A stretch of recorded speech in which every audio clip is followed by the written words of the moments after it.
মনে রাখবা এই যে never give up, I never give up, I never give up, এগুলা যারা বলে মোটিভেশনাল স্পিকার, আমি নিজেও তো মোটিভেশনাল স্পিকার, মানে ভং ভং সস্তা মোটিভেশন দিই, but at the end of the day আমিও গিভ আপ করি, আমিও কান্দি স্ট্রেসে, আল্লাহ আমার সাথে এমন কেন হচ্ছে খোদা, কালকে সকালে ওই কাহিনী, ঠিক আছে। তারপর আজকে আবার বানাইছি, রেজাল্ট খারাপ হইতে পারে, বিজনেস খারাপ চলতে পারে, লাইফে হাজারটা প্রবলেম রাইজ করতে পারে, এমন সব প্রবলেম আসতে পারে যেটা তুমি কোনোদিন কল্পনাও করে না। আমি সত্য কথা বলতে আমার এই বয়সটা এখন সার্টিফিকেট অনুযায়ী হচ্ছে হয়তো 20 আর অরিজিনালি 23 চলতেছে। সো এই 23 বছরের লাইফে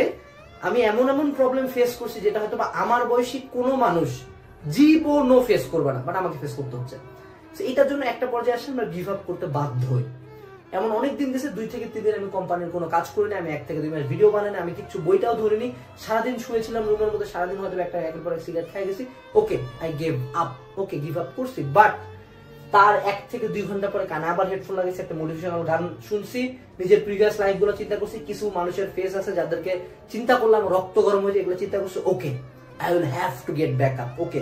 চলো খেলি। এই যে গেট ব্যাক আপের মেন্টালিটিটা লাগবে। তুমি গিভ আপ করবা, তোমার মনে হবে আমার দিয়ে হবে না, তুমি ব্রেক নিবা, 3-4 দিন পড়বা না, ওকে চতুর্থ দিনের দিন দেখে আবার ট্রাই করবো, দেখে আবার ট্রাই করবো, আচ্ছা হচ্ছে না এই চ্যাপ্টার 100 বার দেখবো, ওকে ওই লোকটার কাছে আমি 7 বার গেছি কোনো কাজ হয় না, 8ম বার যাবো, এই বিজনেসটা কেন স্টার্ট হচ্ছে না, why isn't this course selling, sell করতে হবে, কি করলে হবে,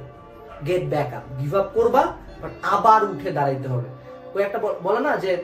আমার 10 বার ফেলায় দাও আমি আবার উঠবো, আমি এটা গ্যারান্টি দিচ্ছি যে হ্যাঁ আমি উঠে কিছু করতে পারবো কিনা আমি জানি না, বাট আমি উঠবো।